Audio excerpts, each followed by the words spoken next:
كل البلاد العربيه كانت بلاد محتله. فهنا بدا معايا، انا مش عارف اللي انا عملته ده، وضع الحواجز جمركيه، اثرنا نعرات محليه، الفرعونيه في مصر والفينيقيه في لبنان، الفرعونيه في مصر والفينيقيه في لبنان. عايز تذاكر مش قادر تذاكر عشان رمضان، خلصت فطار تقيل شويه مش قادر تتحرك، اقعد ذاكر معايا كده. يا نهار اسود شكلنا وحش قوي، مصطفى النحاس شكله وحش خرب. هو انت الملك فاروق حفيد محمد علي اللي قتل جدي عبد الوهاب آل سعود؟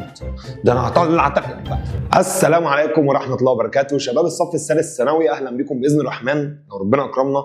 هنبدا دلوقتي اول حصه في الباب السابع. قبل ما ابدا معاك اي كلمه في الباب السابع، عايز اعرف حضرتك حاجه مهمه جدا جدا جدا، ان الباب السابع هو باب عليه لوحده 14 درجه في الامتحان. يعني انت بتتكلم عن الباب السابع، هو باب من ضمن 8 ابواب عندنا، الباب ده لوحده 14 درجه، حتى احنا بنقول عليه ربع المنهج. يعني احنا بالنسبه لنا الباب السابع هو مش مجرد باب، لا احنا بالنسبه لنا الباب السابع هو لوحده ربع المنهج. ده رقم واحد. رقم اتنين، بعد ما نسمي الله ونصلي على رسول الله، اوضح لحضرتك حاجه مهمه جدا. الباب السابع عشان حضرتك تفهمه لازم اصلا تكون فاهم ملخص الباب الخامس والباب السادس. وانا يا عم الخص لك الباب الخامس والسادس في 4 كلمات. الباب الخامس والسادس ملخصهم ان كل البلاد العربيه وقعت تحت الاستعمار. كلمه ان كل البلاد العربيه وقعت تحت الاستعمار يعني كل البلاد العربيه وقع تحت الاحتلال في الفتره ما بين الحرب العالميه الاولى والحرب العالميه الثانيه.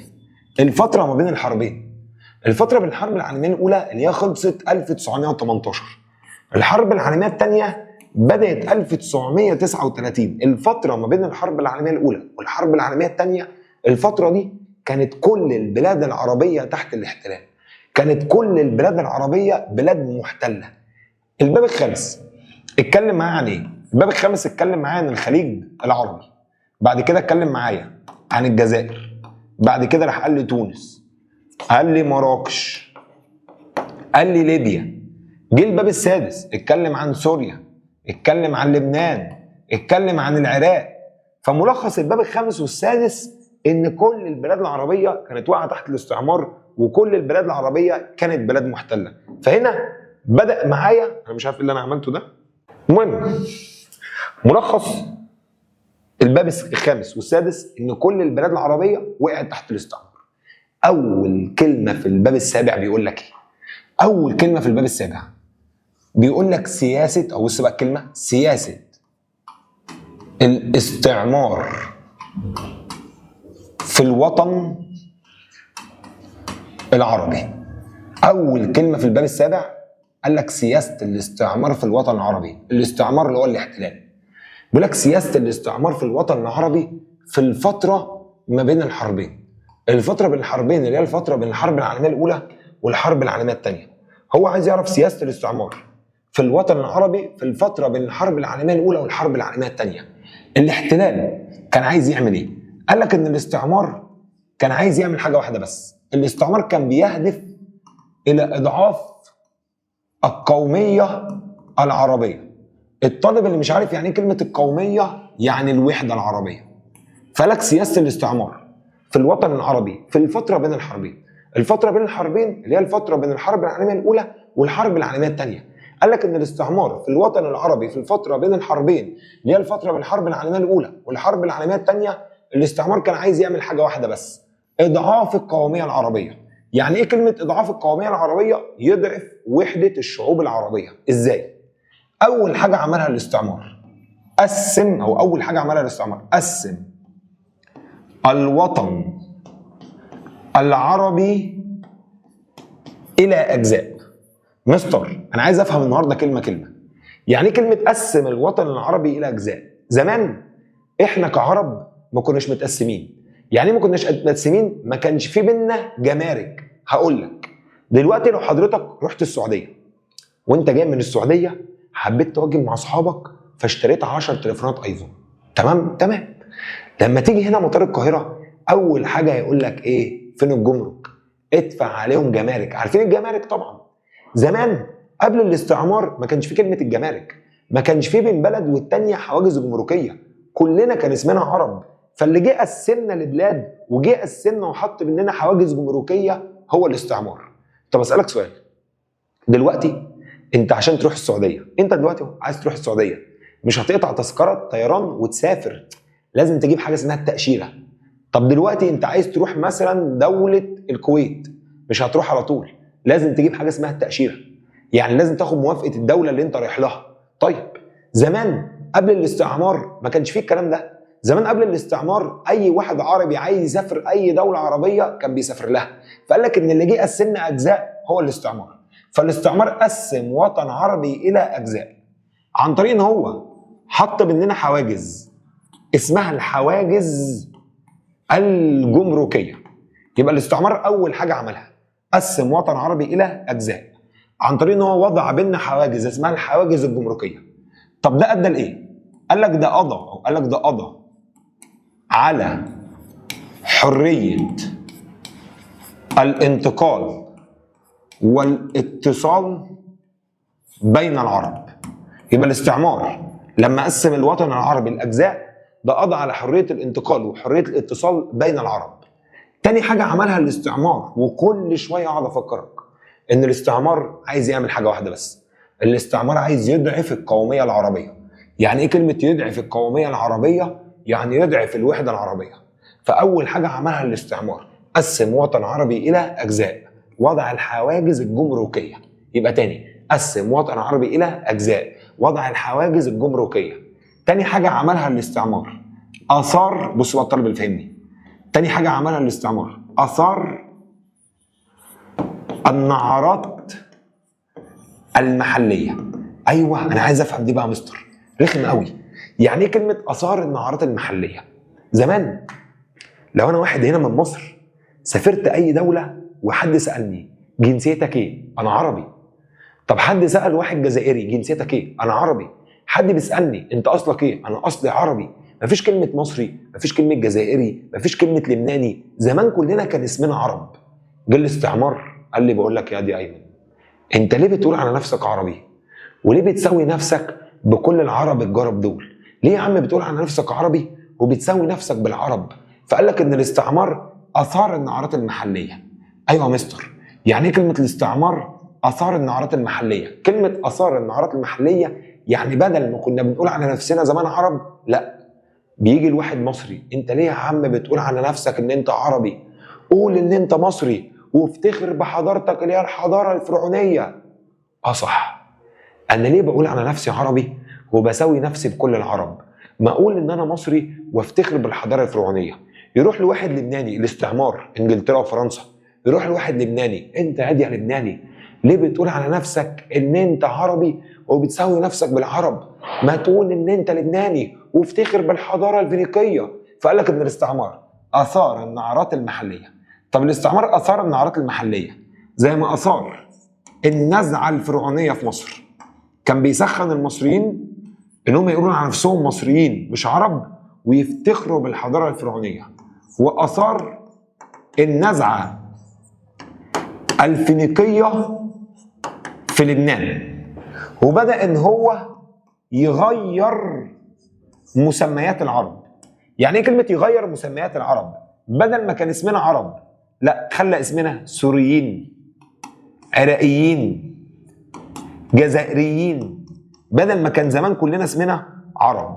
يبقى الاستعمار اول حاجه عملها قسم وطن عربي الى اجزاء، وضع الحواجز جمركيه، اثار نعرات محليه، الفرعونيه في مصر والفينيقيه في لبنان. تاني، الفرعونيه في مصر والفينيقيه في لبنان. الاستعمار قسم وطن عربي الى اجزاء، وضع الحواجز جمركيه، اثار نعرات محليه، الفرعونيه في مصر والفينيقيه في لبنان، الفرعونيه في مصر والفينيقيه في لبنان. طب من الاول انا بتكلم عن سياسه الاستعمار في الوطن العربي في الفتره بين الحربين. سياسه الاستعمار في الوطن العربي في الفتره بين الحرب العالميه الاولى والحرب العالميه الثانيه، الاستعمار كان عايز يعمل حاجه واحده، هي اضعاف القوميه العربيه، بيضعف وحده العرب. ازاي؟ قسم وطن عربي الى اجزاء. ازاي قسمنا الاجزاء؟ حط بيننا حواجز اسمها حواجز جمركيه. طب ولما يحط بيننا حواجز جمركيه ولازم كل واحد عشان يسافر دوله عربيه يجيب تاشيره، ده كده قضى على حريه الانتقال والاتصال بين العرب. اثار النعرات المحليه. اثار النعرات المحليه بدل ما كلنا كان اسمنا عرب بدا يسمينا باسامي مختلفه. الاستعمار الاحتلال بدا يخلينا نسخن ونتسمى باسامي مختلفه زي مصريين وعراقيين وسوريين وجزائريين ولبنانيين. طيب ثالث حاجه عملها الاستعمار. قال لك ثالث حاجه عملها الاستعمار اي نقطه رقم 3 عدد الجنسيات. ايوه يا مستر اشرح لي بقى يعني ايه كلمه عدد الجنسيات. كلمه عدد الجنسيات يعني خلق من الجنسيه العربيه اكتر من جنسيه. او الاستعمار عدد الجنسيات يعني خلق من الجنسيه العربيه اكتر من جنسيه. يعني كلمه خلق من الجنسيه العربيه اكتر من جنسيه. هديك مثال. فرنسا كانت محتليه دوله اسمها الجزائر. طبعا اي مواطن جزائري معاه جنسيه اسمها الجنسيه العربيه. ففرنسا تروح لواحد جزائري بقول لك يا جزائري انت معاك الجنسيه الجزائريه ما تاخد معاها الجنسيه الفرنسيه. يبقى انت كده معاك كام جنسيه؟ 2. معاك جنسيه عربيه ومعاك جنسيه فرنسيه. فقال لك ان فرنسا كانت بتروح للجزائريين وبتشجع الجزائريين ان هم ياخدوا الجنسيه الفرنسيه.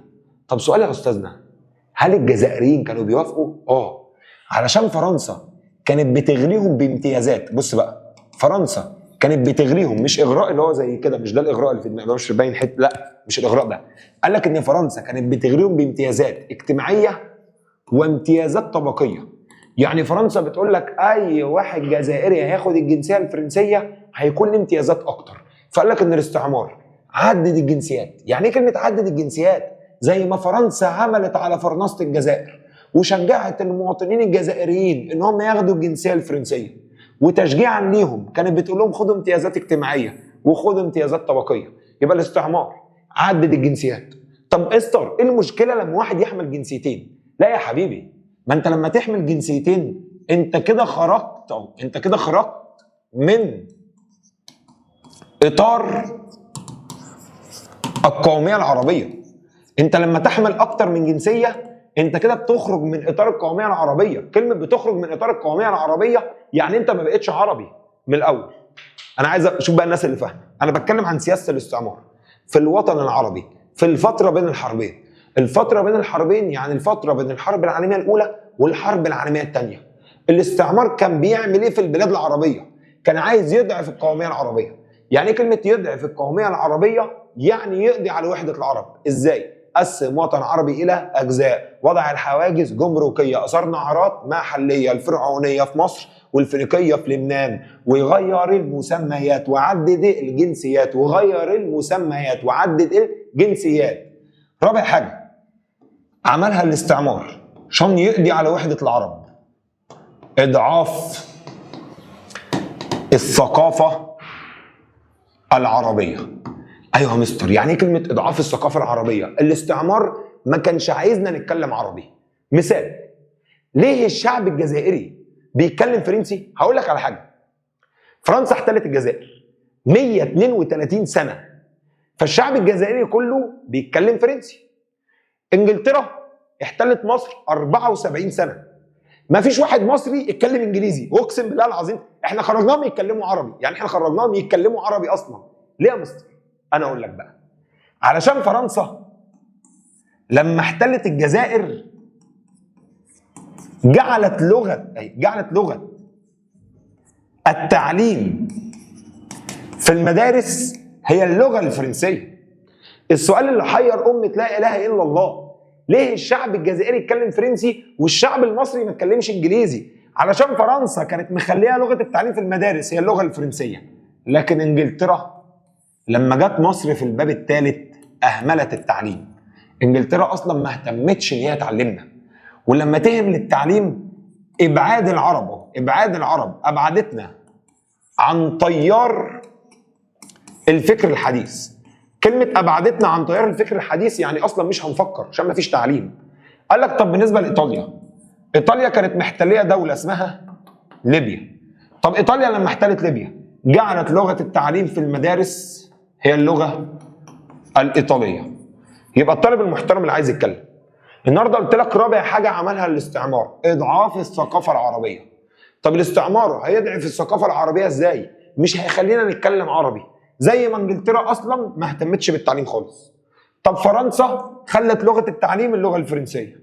طب ايطاليا خلت لغه التعليم في ليبيا هي اللغه الايطاليه. يبقى يا اساتذه الطالب اللي عايز يتكلم معايا معلش النهارده حصه تقيله شويه. سياسه الاستعمار في الوطن العربي في الفتره بين الحربين، الاستعمار عمل ايه؟ قسم وطن عربي الى اجزاء، وضع الحواجز الجمركيه، اثار نعرات محليه، الفرعونيه في مصر والفينيقيه في لبنان، وغير المسميات وعدد الجنسيات، اضعاف ثقافه عربيه، اضعاف ثقافه عربيه، اضعاف ثقافه عربيه.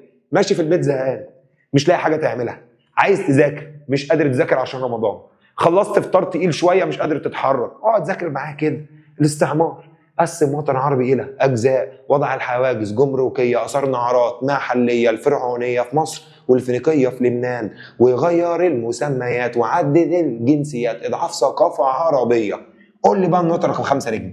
قال لك النقطه رقم 5 اهي، والعروش وهميه. مستر خلي بالك النقطه رقم 5 دي هتلاقيها رقم 8 في ملزمتك. انا مش ماشي بترتيب الملزمه، انا ماشي بترتيب الاغنيه اللي انا عاملها. هتلاقي النقطه دي رقم 8 في ملزمتك. قال لك ان الاستعمار خلق عروش وهميه.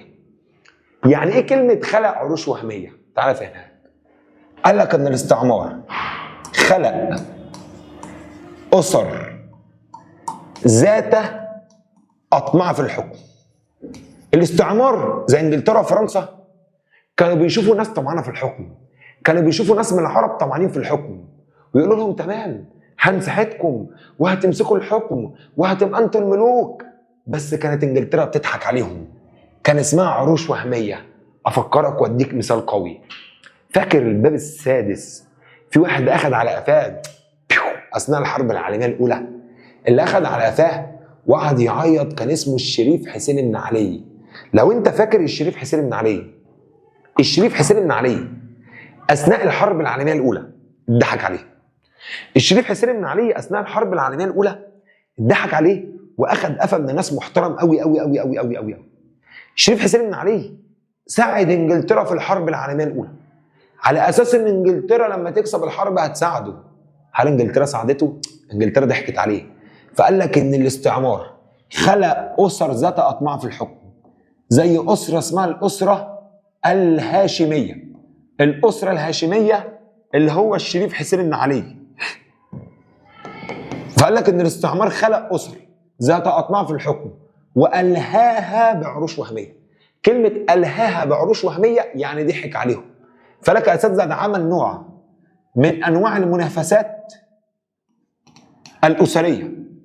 وطبعا اللي كمل معايا تاني حصه في الباب السادس عرف ان الشريف حسين دخل في منافسه كبيره جدا مع واحد اسمه عبد العزيز آله السعود. يبقى قال لك ان الاستعمار اضعاف ثقافه عربيه والعروش وهميه، اضعاف ثقافه عربيه والعروش وهميه. معايا بقى. الاستعمار عمل 5 حاجات. قسم وطن عربي الى اجزاء، وضع الحواجز جمركيه، اثار نعرات محليه، الفرعونيه في مصر والفينيقيه في لبنان، ويغير المسميات وعدد الجنسيات، اضعاف ثقافه عربيه، اضعاف ثقافه عربيه والعروش وهميه. بص بقى العروش ايه؟ وهميه. سادس حاجه والنزاعات. بص بقى الحته اللي جايه دي. والنزاعات طائفيه. يلا يا جماعه، والنزاعات ايه؟ طائفيه. يبقى اضعاف ثقافه عربيه والعروش وهميه، نزاعات طائفيه. اضعاف ثقافه عربيه والعروش وهميه، نزاعات طائفيه، نزاعات طائفيه. ازاي؟ قال لك ان الاستعمار كان بيثير النزاعات الطائفيه بين الاديان والمذاهب. يعني ايه كلمه بين الاديان والمذاهب؟ بيوقع الناس في بعض. زي في مصر حاولوا يوقعوا بين المسلمين والمسيحيين. طب في العراق حاولوا يوقعوا بين السنه والشيعه. طب لبنان حاولوا يوقعوا بين ناس اسمهم الدروز وناس اسمهم الموارنه. يبقى لك ان الاستعمار في مصر حاول يوقع بين المسلمين والمسيحيين. طب في العراق حاول يوقع بين السنه والشيعه. لبنان حاول يوقع بين الدروز والموارنه.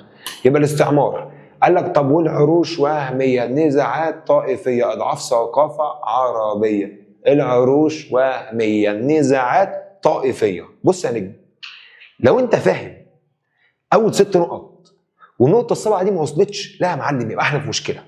بس قبل ما اخش على النقطه السابعه انا عايز افكرك بحاجه صغيره قوي قوي قوي قوي. سياسه الاستعمار في الوطن العربي في الفتره بين الحربين.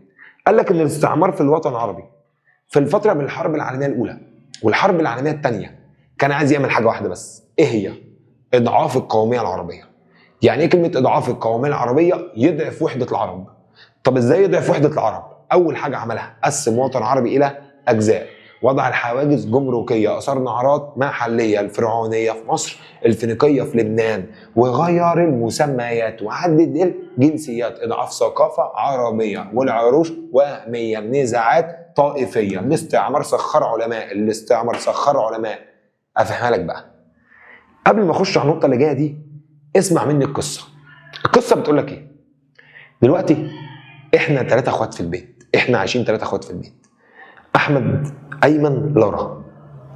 لقيت ان امي بتحب لارا اكتر مني، ولقيت ان امي بتحب اختي اكتر مني، فانا عايز اكرهها في اختي. عملت ايه؟ رحت المستشفى اللي اختي اتولدت فيها وجبت ورق بيثبت ان لارا اختي مش اختي، وجبت ورق بيثبت ان اصلا اختي ماتت وابويا بدل الجنين. اساتذه، انا جبت ورق بيثبت ان لارا دي اصلا مش من لحمنا ودمنا، جبت ورق بيثبت ان لارا دي مش اختنا، ورحت اديت الورق ده لامي ولارا، وللاسف يا لارا انت مش اختنا. اساتذه، امي هتفضل تحبها مش هتكرهها، بس برضه هيبقى في حته دي، انت مش بنتي، انت مش ضنايا، انت مش من لحمي ودمي. نفس اللي عملته انجلترا بين العرب. انجلترا اثبتت ان في بعض الناس اللي عايشه مع العرب اصلهم غير عربي. قال لك ان انجلترا جابت بالادله وجابت بالورق وجابت بالمستندات ان في ناس عايشه معانا، في ناس عايشه في الدول العربيه اصلهم غير عربي. الاستعمار اكبر علماء التاريخ، الاستعمار خلى علماء التاريخ، الاستعمار جاب علماء التاريخ دخلهم اوضه كده وقفل عليهم، انتوا علماء التاريخ مش هتمشوا من هنا الا لما تثبتوا ان في ناس عايشه مع العرب اصلهم مش عربي. فقال لك العلماء عرفوا يثبتوا حاجتين، ان البربر اللي هم سكان المغرب اصلهم مش عربي، واثبتوا ان الشعب اللبناني كله اصله مش عربي. فقال لك ان الاستعمار. النقطه رقم 7، سابع حاجه عملها الاستعمار. قال لك سابع حاجه عملها الاستعمار ان الاستعمار سخر علماء. الاستعمار سخر علماء يعني اكبر العلماء بتوعه ان هم يثبتوا بعض القضايا العنصريه. يعني ايه كلمه يثبتوا القضايا العنصريه؟ كلمه يثبتوا قضايا عنصريه يعني يثبتوا ان في بعض الناس اللي عايشه مع العرب اصلهم غير عربي. يبقى الاستعمار سخر علماء واكبر علماء ان هم يثبتوا قضايا عنصريه. يعني ايه كلمه يثبتوا قضايا عنصريه؟ يعني يثبتوا ان في بعض الناس اللي عايشه مع العرب اصلهم غير عربي. فقال لك ان العلماء دول اثبتوا حاجتين، اثبتوا ان البربر اللي هم سكان المغرب، العلماء اثبتوا ان البربر ليسوا عرب. فقال لك العلماء اثبتوا ان البربر ليسوا عرب. كلمه ان البربر ليسوا عرب، البربر اصلهم مش عربي. البربر دول من قبائل اسمها الوندال الاوروبيين، يعني البربر اصلهم رومان. واثبتوا ان الشعب اللبناني كله اصله مش عربي. قالوا ان الشعب اللبناني ده من ايام الحملات الصليبيه، الشعب اللبناني اصله صليبي اللي هم الفرنجه. يبقى تاني يا جماعه، الاستعمار سخر علماء، الاستعمار سخر علماء بان البربر ليسوا عرب، ان البربر ليسوا عرب، اللبناني من اصل صليبي، اللبناني من اصل صليبي. يبقى تاني نقطه رقم 7، الاستعمار سخر علماء عشان يثبتوا بعض القضايا العنصريه، رغبه في التفرقه. فاثبتوا ان البربر ليسوا عرب، ان البربر ليسوا عرب، واللبناني من اصل صليبي. يبقى لك ايه؟ الاستعمار سخر علماء، الاستعمار سخر علماء، الاستعمار سخر علماء، الاستعمار سخر علماء. انا عشان احفظها قلتها كذا مره. الاستعمار سخر علماء بان البربر ليسوا عرب، ان البربر ليسوا عرب، ان البربر ليسوا عرب، اللبناني من اصل صليبي، اللبناني من اصل صليبي. يبقى لك الاستعمار سخر علماء الاستعمار، سخر علماء بأن البربر ليسوا عرب، أن البربر ليسوا عرب، أن البربر ليسوا عرب. اللبناني من أصل صليبي، اللبناني من أصل صليبي، بأن البربر ليسوا عرب، اللبناني من أصل صليبي. طيب الاستعمار سخر علماء بأن البربر ليسوا عرب. طب الشعب اللبناني كله أصله صليبي. آخر حاجة عملها الاستعمار عشان يقضي على وحدة العرب، عدد النظم السياسية والنظم الحكومية والنظم الاقتصادية. أشرح لك يا معلم. دلوقتي أنت طالب أدبي وليك واحد صاحبك طالب علمي، ينفع تقعدوا تذاكروا مع بعض؟ لا. ليه؟ أنت تخصص وهو تخصص، أنت نظام وهو نظام، أنت مواد وهو مواد، فاستحالة تتحدوا مع بعض وتذاكروا. قال لك ده اللي عمله الاستعمار. الاستعمار عمل إيه؟ عدد النظم السياسية. يعني إيه كلمة عدد النظم السياسية؟ خلى كل دولة نظام حكمها غير التاني. يعني مثلا نلاقي ان الاستعمار خلى دولة زي سوريا ودولة زي لبنان، الاتنين دول نظام حكمهم جمهوري. ونلاقي ان الاستعمار خلى دولة زي مصر والعراق نظام حكمهم ملكي. فلك مش هينفع يتحدوا مع بعض. ليه؟ دول نظام ودول نظام، دول فكر ودول فكر، دول حكومة ودول حكومة. فقال لك ان الاستعمار عدد النظم السياسية والحكومية والاقتصادية. سوريا ولبنان جمهورية، مصر والعراق ملكية. سوريا ولبنان جمهورية، مصر والعراق ملكية. طب اساتذة كمان ما تنساش ان الاستعمار، ما تنساش ان انجلترا هي اللي هتشجع هجرة اليهود لدولة فلسطين. قال لك مش عايزين ننسى ان الاستعمار هو اللي هيشجع هجرة اليهود الى فلسطين. يبقى قال لك يا اساتذة بكل الهدوء اللي في الدنيا. خلصت صفحة يا جماعة، الصفحة دي مميتة جدا. يعني الباب السابع مش صعب، بس هو عيبه ان اول صفحة فيه رخمة. طب اتفرج على الباقي يخلص في قد ايه. قال لك سياسة الاستعمار في الوطن العربي في الفترة بين الحربين. الفترة بين الحربين اللي هي الفترة بين الحرب العالمية الأولى والحرب العالمية الثانية. الاستعمار عمل ايه؟ قال لك الاستعمار أول حاجة عملها قسم وطن عربي إلى أجزاء، وضع الحواجز الجمركية، أثار نهرات محلية، الفرعونية في مصر والفينيقية في لبنان، الفرعونية في مصر والفينيقية في لبنان، وغير المسميات وعدد الجنسيات، إضعاف ثقافة عربية، إضعاف ثقافة عربية. طب والعروش وهمية، نزاعات طائفية. الاستعمار سخر علماء، الاستعمار سخر علماء بأن البربر ليسوا عرب، اللبناني من أصل صليبي. خلصت. آخر حاجة عدد النظم السياسية والحكومية والاقتصادية. إن سوريا ولبنان نظامها جمهوري، مصر والعراق نظامها ملكي. كمان إنجلترا هي اللي فتحت أبواب اليهود لهجرة، أو هي اللي فتحت الباب أمام اليهود يهاجروا إلى فلسطين. نتيجة للكلام ده كله، نتيجة للثمان حاجات اللي عملهم الاستعمار، أدى إلى إيه؟ إضعاف القومية العربية. طبعا القومية العربية هتبدأ أن هي تضعف، وحدة الشعوب العربية هتبدأ أن هي تضعف. مش بس كده، قال لك وإحداث تباعد بين الشعوب العربية. الشعوب العربية هيحصل بينها تباعد. كمان تقسيم الوطن العربي إلى أجزاء منفصلة. يبقى نتيجة الثمان حاجات اللي عملتهم انجلترا، تقسيم الوطن العربي لأجزاء مادية منفصلة، قسمنا قطع منفصلة. تاني حاجة ان هو بدأ يضعف القومية العربية وإحداث تباعد بين الشعوب، ان ده بدأ يعمل تباعد وبدأ يعمل تفرقة بين الشعوب. طبعا انا عارف ان انت دلوقتي قاعد زعلان، باين على وشك. انا حاسس بيك من هنا، حاسس بيك من ورا الكاميرا. طبعا قاعد زعلان جدا، اللي هو ايه؟ يا نهار ابيض، طب مستر هو كده خلاص القومية العربية ضعفت؟ انا شفتك وانت حزين وجاي اطمنك. انا شفت خوفك وحسيت الخوف في عينيك، وسمعت دقات قلبك من هنا وانت خايف على القومية العربية. اصيل يا ابني، العروبة بتجري في دمك. فانا جاي اطمنك واقول لك في الحقيقة لا داعي للخوف على القومية العربية. سامعك يا حيوان وانت بتقول دلوقتي حالا، انا سامعك وانت بتقول دلوقتي حالا اللي هو ايه؟ انا ولا خايف على القوميه العربيه ولا نيلي اصلا، انا ولا فارق معايا. انا عايز اخلص الحصه عشان اروح اكمل القطايف. انا كان قوميه عربيه والحاجات دي ولا واكله معايا. سمعتك، تعالى يا ابني اقول لك على حاجه.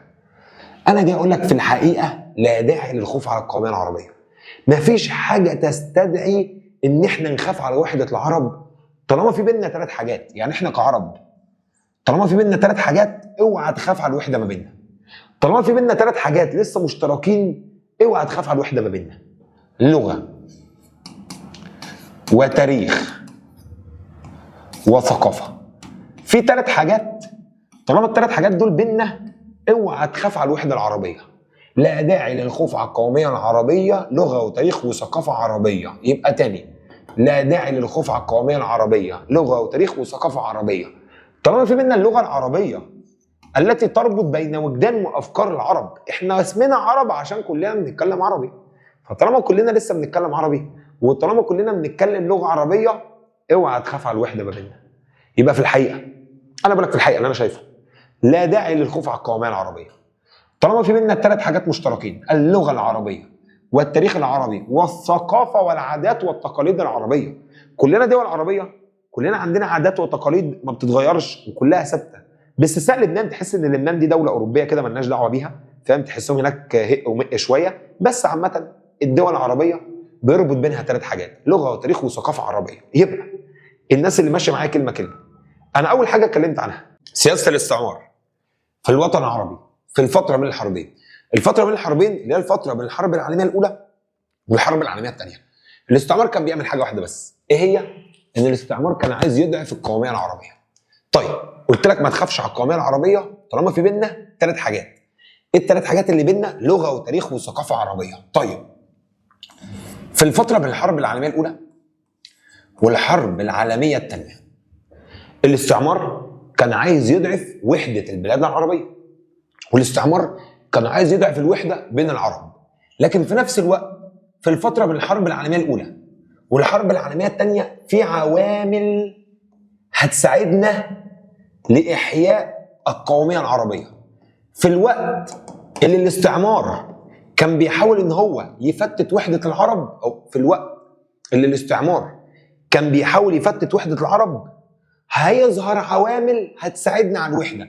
يعني الاستعمار من ناحيه عايز يدمر وحده العرب، من الناحيه الثانيه في حاجات هتساعدنا على الوحده. ايه الحاجات اللي هتساعدنا على الوحده؟ تقدم تقدم تقدم محنه. يبقى لك ان في 4 حاجات هتساعدنا على الوحده. ايه هما ال4 حاجات اللي هتساعدنا على الوحده؟ تقدم تقدم تقدم محنه. تاني، تقدم تقدم تقدم محنه.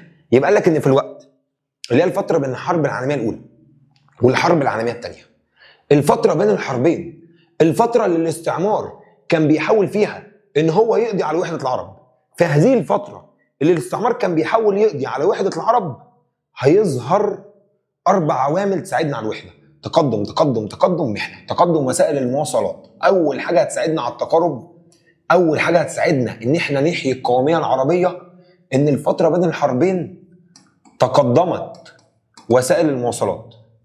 قال لك تقدمت وسائل المواصلات زي السيارات والطيارات.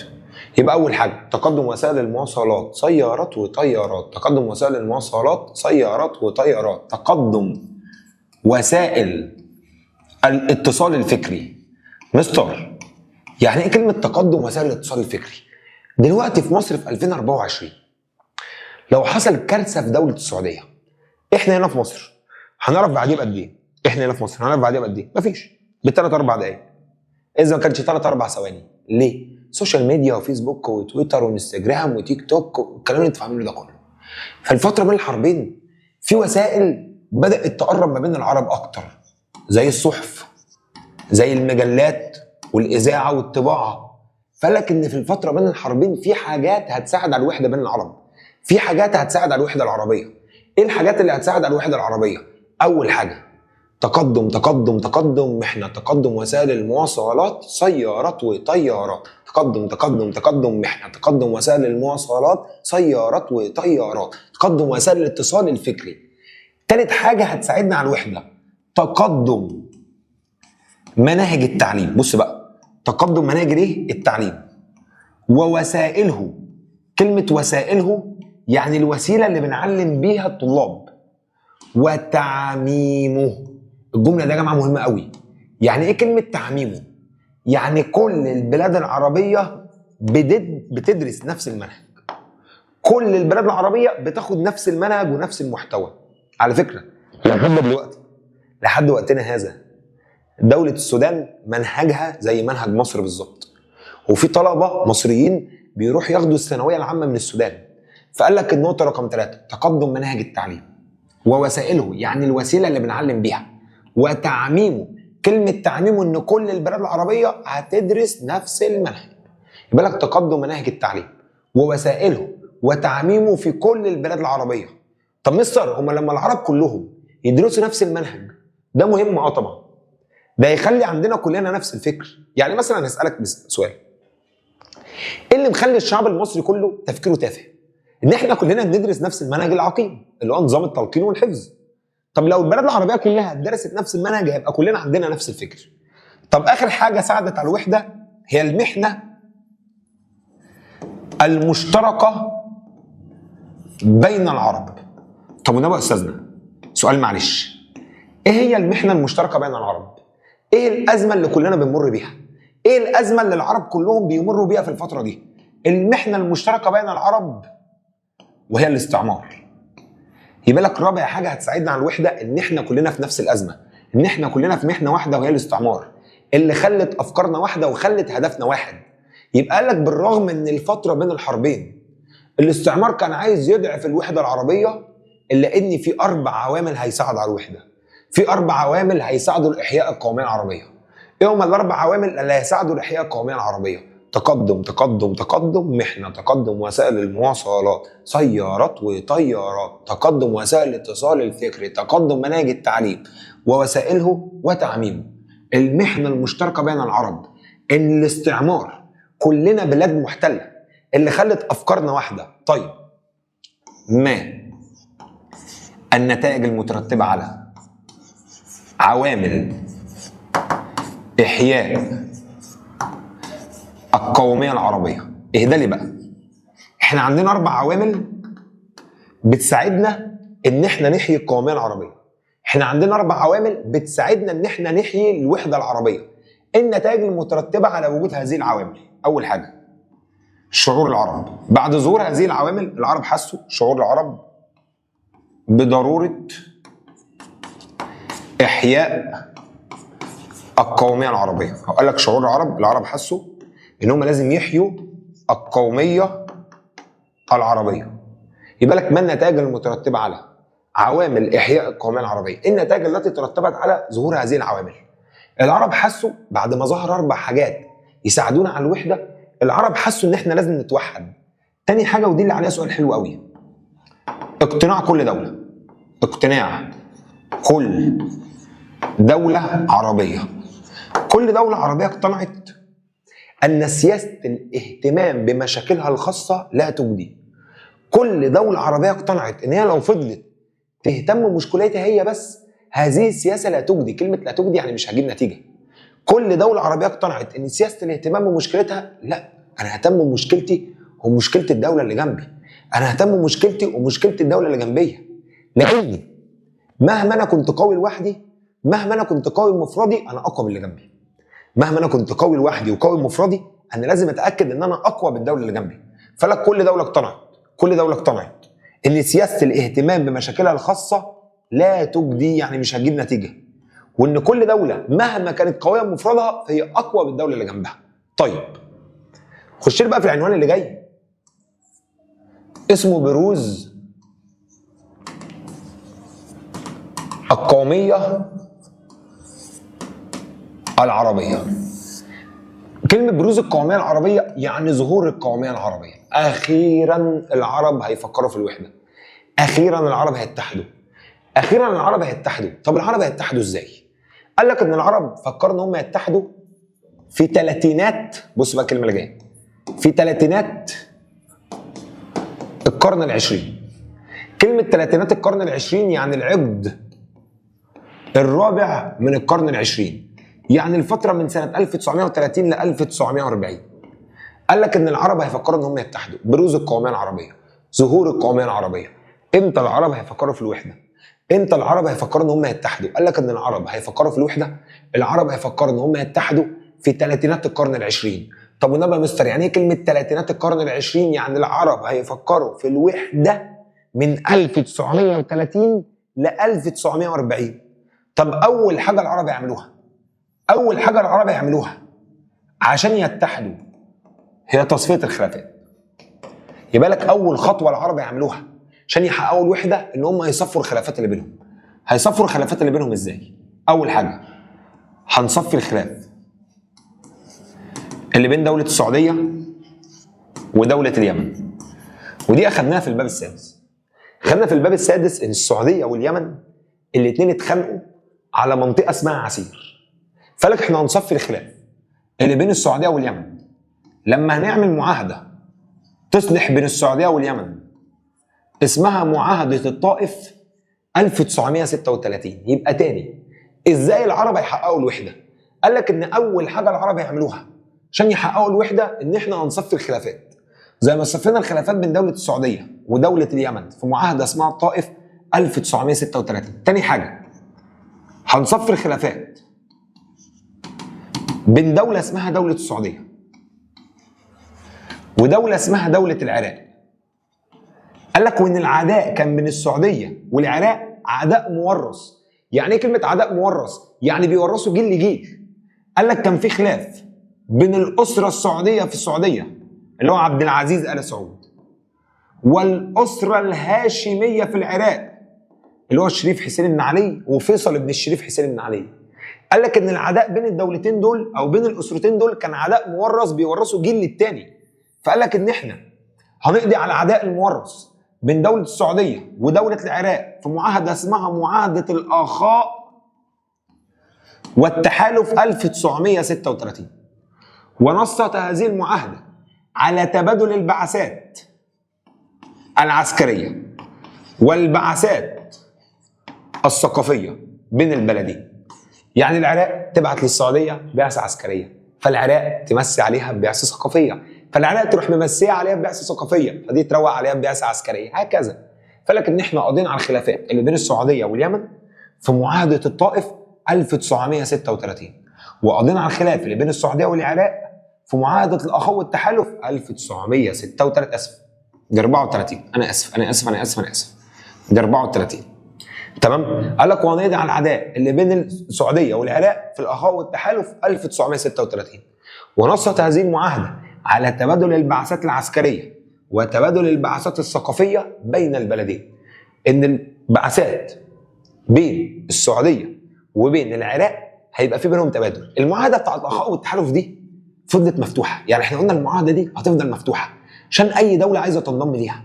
يعني اي دوله عايزه تنضم لمعاهده الاخاء والتحالف وتبادل معانا البعثات العسكريه والثقافيه تنورنا. فانضمت لهذه المعاهده دوله اليمن سنة 1937. آخر حاجة هنقضي على الخلاف اللي بين السعودية ومصر. إيه ده، هو كان في خلاف بين السعودية ومصر؟ طبعا. الخلاف بين السعودية ومصر بيرجع من أيام محمد علي لما راح قضى على حركة اسمها الحركة الوهابية. يبقى لك إن في عداء ما بين السعودية ومصر. طب العداء بين السعودية ومصر بيرجع من أيام محمد علي وواحد اسمه محمد عبد الوهاب آل السعود. فقال لك وهنقضي على الخلاف اللي بين السعوديه ومصر في معاهده اسمها معاهده مايو 1936. طب الحته دي يا مستر هنحفظها ازاي؟ تعالى بقى. سعوديه سعوديه سعوديه يمن عراق مصر، اكتبها زي كده. سعوديه سعوديه سعوديه يمن عراق مصر طائف اخاء وتحالف مايو 36.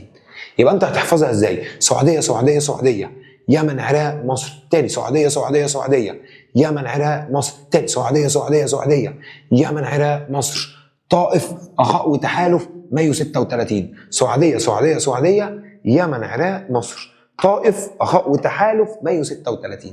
يبقى سعوديه سعوديه سعوديه يمن عراق مصر طائف اخاء وتحالف مايو 36. تاني طائف اخاء وتحالف مايو 36. اخر مره طائف اخاء وتحالف مايو 36. طيب الطالب اللي عايز يتكلم معايا تصفيه الخلافات، احنا هنصفي الخلافات ما بين دوله السعوديه ودوله اليمن، وهنصفي الخلافات بين السعوديه والعراق، وهنصفي العداء بين السعوديه ومصر. طب اساتذه، اول حاجه عملوها العرب ان هم صفوا الخلافات. تاني حاجه العرب يعملوها حل المشكله الفلسطينيه، ودي الحصه الجايه هنتكلم عنها بالتفصيل. العرب حاولوا يحلوا المشكله الفلسطينيه، حل القضيه الفلسطينيه. ازاي العرب حاولوا يحلوا القضيه الفلسطينيه؟ عن طريق ان العرب عملوا مؤتمرين. المؤتمر الفلسطيني العربي العام، وده اتعمل في حته اسمها بلودان سنه 1937، وده حضروا اكتر من دوله عربيه عشان نحاول نحل مشكله فلسطين، وهتعرف مشكله فلسطين الحصه الجايه. تاني حاجه مؤتمر المائده المستديره سنه 1939. مؤتمر المائده المستديره 1939 ده كان في حته اسمها لندن، اسمه المائده المستديره. كان عندي طالب السنه اللي فاتت بيقول عليه مؤتمر الترابيزه المدوره، ما علينا. برضه حضرته العديد من الدول العربيه. يبقى لك ان العرب بيتحدوا. العرب بيتحدوا امتى؟ في ثلاثينات القرن العشرين. العرب بيتحدوا امتى؟ في العقد الرابع من القرن العشرين. طب العرب بيتحدوا ازاي؟ اول حاجه عملوها العرب ان هم بيصفوا الخلافات اللي بينهم. طب بعد ما بيصفوا الخلافات اللي بينهم، تاني حاجه عملوها حل المشكله الفلسطينيه. يبقى اول حاجه عملوها تصفيه الخلافات، تاني حاجه عملوها حل المشكله الفلسطينيه او حل القضيه الفلسطينيه. طب تالت حاجه عملوها العرب عقد المؤتمرات. تالت حاجه عملوها العرب ان العرب بداوا يعملوا مؤتمرات. العرب عملوا مؤتمرات زي المؤتمر الطبي العربي، وده حضروا كل الدكاتره العرب، ومؤتمر المهندسين العرب، وده حضروا كل المهندسين العرب، ومؤتمر المحامين العرب، وده حضروا كل المحامين العرب. طب ليه المهندسين العرب كلهم بيتجمعوا مع بعض؟ ليه المحامين العرب كلهم بيتجمعوا مع بعض؟ قال لك عشان يتبادلوا الخبره. يعني المهندسين العرب كلهم بيتجمعوا، فتلاقي مهندس مصري بيقول معلومه لمهندس سعودي، ومهندس سعودي بيقول معلومه لمهندس لبناني. فقال لك ان هم عملوا مؤتمرات علشان يتبادلوا الخبرات، او عملوا مؤتمرات عشان يتبادلوا الخبرات، زي المؤتمر الطبي العربي، ومؤتمر المهندسين العرب، ومؤتمر المحامين العرب. اساتذه، اللي انا عايز اوصله لك في الجزء الاخير بروز القوميه العربيه ان العرب هيتحدوا. طيب تعالى بقى نشوف النهارده كنا بنقول ايه في اول جزء. اول جزء انه كنا بنتكلم عن سياسه الاستعمار في الوطن العربي في الفتره بين الحربين، وهنا قلت لك ان كانت كل البلاد العربيه بلاد محتله. كل البلاد العربيه كانت تحت الاستعمار. طب الاستعمار كان عايز يعمل ايه؟ اضعاف القوميه العربيه، بيضعف وحده البلاد العربيه. ازاي؟ قسم وطن عربي الى اجزاء، وضع الحواجز جمركيه، اثار نهرات محليه، الفرعونيه في مصر والفينيقيه في لبنان، ويغير المسميات وعدد الجنسيات، اضعاف ثقافه عربيه، والعروش وهميه. الاستعمار سخر علماء لسه. اضعاف ثقافه عربيه والعروش وهميه، نزاعات طائفيه. الاستعمار سخر علماء بان البربر ليسوا عرب، اللبناني من اصل صليبي. قلت لك ان الاستعمار، قلت لك في الحقيقه ما تخافش على القوميه العربيه. طب ما تخافش على القوميه العربيه طالما في بينا ثلاث حاجات. ايه الثلاث حاجات اللي بينا؟ لغه وتاريخ وثقافه عربيه. طب قلت لك في الفتره اللي الاستعمار كان بيحاول يضعف فيها وحده العرب، في 4 عوامل هيساعدونا ان احنا نحيي الوحده العربيه. ايه ال4 عوامل اللي هيساعدونا ان احنا نحيي القوميه العربيه؟ تقدم تقدم تقدم محنه، تقدم وسائل المواصلات، سيارات وطيارات، تقدم وسائل الاتصال الفكر، تقدم مناهج التعليم ووسائله وتعميمه. المحنه المشتركه اللي بين العرب، كلنا في نفس الكارثه، ان كلنا تحت الاستعمار. طب قلت لك ان العرب هيبداوا يتحدوا. طب العرب هيبداوا يتحدوا امتى؟ قلت لي ان العرب بداوا يتحدوا ثلاثينات القرن العشرين. كلمه ثلاثينات القرن العشرين يعني من 1930 ل 1940. طب اول حاجه عملوها العرب ان هم بيصفوا الخلافات. بيصفوا الخلافات ازاي؟ سعوديه سعوديه سعوديه، يمن عراق مصر، تاني سعوديه سعوديه سعوديه، يمن عراق مصر، طائف اخاء وتحالف مايو 36، طائف اخاء وتحالف مايو 36. سعوديه سعوديه سعوديه، يمن عراق مصر. طائف اخاء وتحالف مايو 36. طيب تاني حاجه، حل المشكله الفلسطينيه. العرب اتجمعوا مرتين عشان يحلوا المشكله الفلسطينيه. اول مره المؤتمر الفلسطيني العربي العام، تاني مره مؤتمر مائده المستديره. اخر حاجه عقد المؤتمرات زي المؤتمر الطب العربي ومؤتمر المهندسين العرب ومؤتمر المحامين العرب. كل المهندسين العرب اتجمعوا عشان يتبادلوا الخبرات. اساتذه، نخش على الجزء الثاني اسمه جامعه الدول العربيه. ومش لازم اول ما اقول كلمه جامعه الدول العربيه المهندسين شارع الجامعه الناس كلها دماغها تحدف الشمال. ايه ده؟ هتعرف ايه جامعه الدول العربيه؟ دي حاجه كده مجمعه. بقول لك ايه، هشرحها لك. تعال. جامعه الدول العربيه دي جامعه بتجمع كل الدول العربيه عشان نساعد على وحده العرب. فقال لك ان جامعه الدول العربيه هي مش جامعه تعليميه، مش زي جامعه القاهره وجامعه عين شمس. جامعه الدول العربيه قال لك هي جامعه بتجمع كل الدول العربيه. نشأت هذه الجامعه في مصر. وقال لك ان جامعه الدول العربيه ولدت كفكره من افكار او من اشكال التقارب بين العرب. قال لك ان العرب كانوا عايزين يوثقوا الوحده اللي بينهم. العرب كانوا عايزين يوثقوا الوحده اللي بينهم، فعملوا جامعه تجمعهم اسمها جامعه الدول العربيه. قال لك ولدت فكره جامعه الدول العربيه كنوع من انواع الوحده في مصر، وهذا ليس غريب على مصر. اشمعنى مصر؟ قال لك ده مش غريب على مصر لان مصر طول عمرها بتساعد في وحده البلاد العربيه. قال لك ده مش غريب على مصر، دي حاجه مش غريبه على مصر. مصر طول عمرها متحمله مسؤوليه، مصر طول عمرها واخده على عاتقها، يعني محمله نفسها المسؤوليه ان هي تساعد كل البلاد العربيه. طب يا اساتذه، قال لك ان اثناء الحرب العالميه الثانيه بدأ يتزايد تفكير العرب في الوحدة. قال لك ان العرب بدأوا يفكروا في الوحدة، وفكرة الوحدة العربية بدأت تلح على العرب أثناء الحرب العالمية الثانية. قال لك تزايد اهتمام التفكير أو تزايد اهتمام العرب في الوحدة، أو تزايد تفكير العرب في الوحدة أثناء الحرب العالمية الثانية. والعرب حسوا ان الحرب العالمية الثانية دي فرصة جات لنا عشان نتحد. طب العرب لقوا ان الحرب العالمية الثانية جات لنا فرصة عشان نتحد لأن الاستعمار اللي هي البلاد اللي محتلانا مشغولة بالحرب العالمية الثانية. طب نستغرب اشمعنى العرب كانوا عايزين يتحدوا أثناء الحرب العالمية الثانية؟ ايه الضرورة اللي خلت العرب عايزين يتخلصوا من الاستعمار ويتحدوا؟ للعرب كانوا عايزين يتحدوا أثناء الحرب العالمية الثانية. قال لك إن العرب كانوا عايزين يتحدوا أثناء الحرب العالمية الثانية عشان حاجتين: نتخلص من الاستعمار اللي هي انجلترا وفرنسا. عايزين نتخلص من الاستعمار الذي أجبرنا على حرب ليس لنا فيها ناقة أو جمل. عايزين نتخلص من الاستعمار اللي أجبرنا على الحرب العالمية الثانية، والحرب العالمية الثانية إحنا ملناش دعوة بيها أصلا. كمان عايزين نتوحد عشان نواجه خطر جديد بدأ يهدد المنطقة العربية. هو قال لك إحنا عايزين نتحد عشان نواجه خطر جديد كان بيهدد المنطقة العربية. طب الخطر الجديد اللي بيهدد المنطقة العربية هي هجرة اسمها الهجرة الصهيونية. قال لك ان الخطر الجديد اللي بيهدد الوحدة العربية هي هجرة الصهاينة لفلسطين، واللي سمحت بالهجرة الصهيونية لفلسطين هي دولة اسمها دولة بريطانيا. بالك ان العرب شافوا ان الحرب العالمية الثانية فرصة جات لنا عشان نتحد. طب العرب شافوا ان الحرب العالمية الثانية فرصة جات لنا للوحدة عشان حاجتين: اول حاجة نتخلص من الاستعمار الذي اجبرنا على حرب ليس لنا فيها ناقة او جمل. تاني حاجة نواجه خطر جديد بدأ يهدد المنطقة العربية، إن الصهاينة اللي هم اليهود هيهاجروا لفلسطين، واللي سمحت بهجرة اليهود لفلسطين هي حكومة بريطانيا. طب أساتذة، أسألك سؤال: العرب عايزين يتحدوا، تفتكر العرب لما يكونوا عايزين يتحدوا بريطانيا اللي هي انجلترا هيكون موقفها إيه؟ يعني بريطانيا هتوافق على وحدة العرب ولا هترفض وحدة العرب؟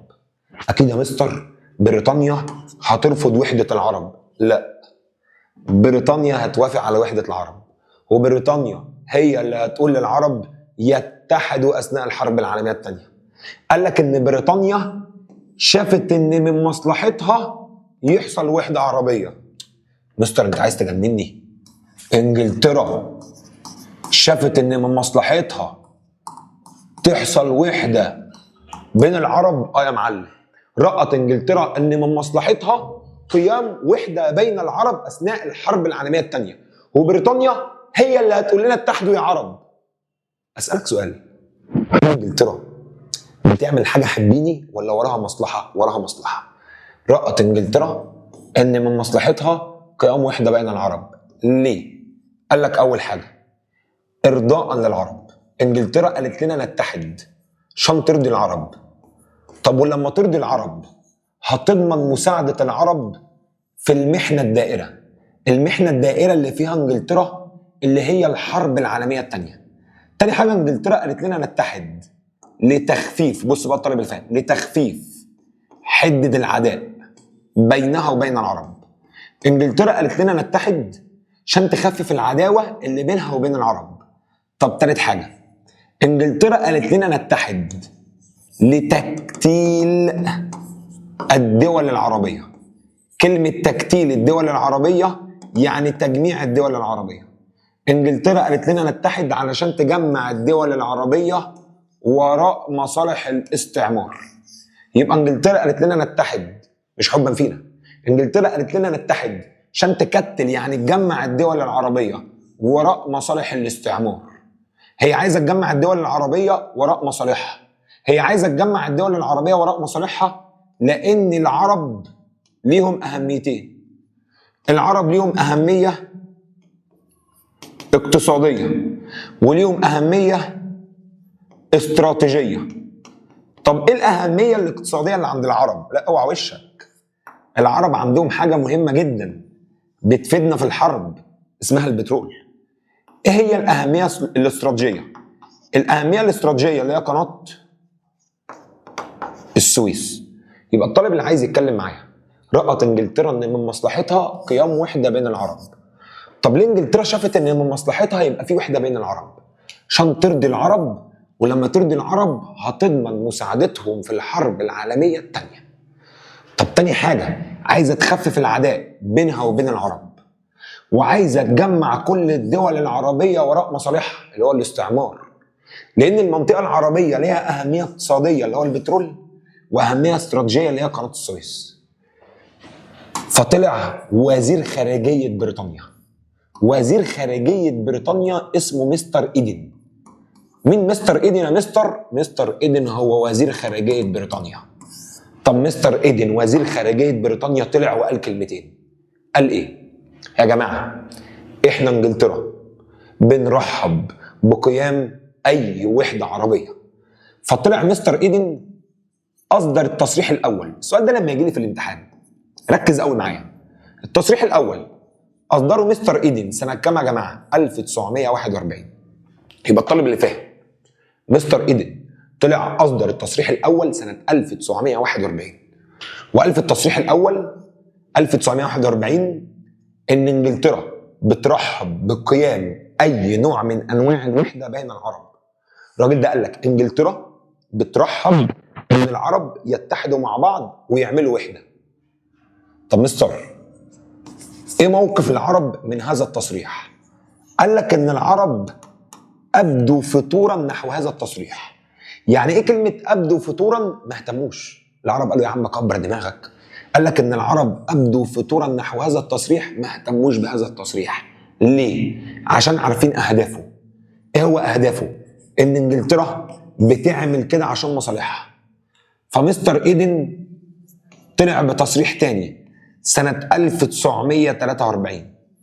طب مستر ايدن طلع بتصريح تاني سنة 1943، يعني كانت الحرب العالمية الثانية على أشدها. انجلترا هنا كانت معجونة في الحرب العالمية الثانية. فطلع مستر ايدن 1943 في التصريح الثاني وقال يا جماعة ملك انجلترا بيدعو العرب لإقامة وحدة. طب التصريح الثاني استجاب ليه رئيس وزراء مصر. رئيس وزراء مصر 1943 كان واحد اسمه مصطفى النحاس. مصطفى النحاس اللي هو حزب اسمه حزب الوفد. يبقى اساتذه من اول بقى الحصه او من اول الجزء ده. من اول الجزء ده جامعه اسمها جامعه الدول العربيه. جامعه الدول العربيه هي شكل من اشكال الوحده بين العرب. اتعملت فين؟ في مصر. اشمعنى في مصر؟ لان مصر طول عمرها هي اللي مشيله نفسها مسؤوليه ان هي توحد بين العرب. طب العرب زاد تفكيرهم في الوحده امتى؟ العرب زاد تفكيرهم في الوحدة أثناء الحرب العالمية الثانية. طب اشمعنى أثناء الحرب العالمية الثانية؟ فرصة جات لنا إن الدول اللي محتلانا مشغولة بالحرب. طب ليه العرب عايزين يتحدوا أثناء الحرب العالمية الثانية؟ عشان نواجه الاستعمار الذي أجبرنا على حرب ليس لنا فيها ناقة أو جمل، وعشان نواجه خطر جديد بدأ يهدد المنطقة العربية. الخطر الجديد اللي بدأ يهدد المنطقة العربية هجرة اسمها الهجرة الصهيونية اللي سمحت بها انجلترا. طب بريطانيا هتشجعنا على الوحدة، انجلترا هتشجعنا على الوحدة عشان مصلحتها. انجلترا عايزة العرب يتحدوا عشان ترضي العرب، ولما ترضي العرب هتضمن مساعدتهم في الحرب العالمية الثانية. تاني حاجة تخفيف حتة العداء بين انجلترا والعرب. تالت حاجة تجمع الدول العربية وراء مصالح الاستعمار، عشان العرب ليهم أهمية اقتصادية وأهمية استراتيجية. أهمية اقتصادية هو البترول، أهمية استراتيجية هي قناة السويس. طلع وزير خارجية بريطانيا، اللي مش عارف مين وزير خارجية بريطانيا، مستر إيدن. طلع وزير خارجية بريطانيا مستر إيدن وقال يا جماعة انجلترا بتدعو العرب للوحدة. طب مستر إيدن أصدر التصريح الأول 1941. التصريح الأول 1941 احنا بنرحب بوحدة العرب. طب العرب اهتموا بالتصريح الأول؟ لا، أبدوا فتورا، يعني عدم اهتمام. فمستر إيدن طلع بالتصريح الثاني 1943. مين اللي اهتم بالعرب؟ مصطفى النحاس، رئيس حزب اسمه حزب الوفد. ومن هنا هتبدأ حاجة اسمها مراحل إنشاء جامعة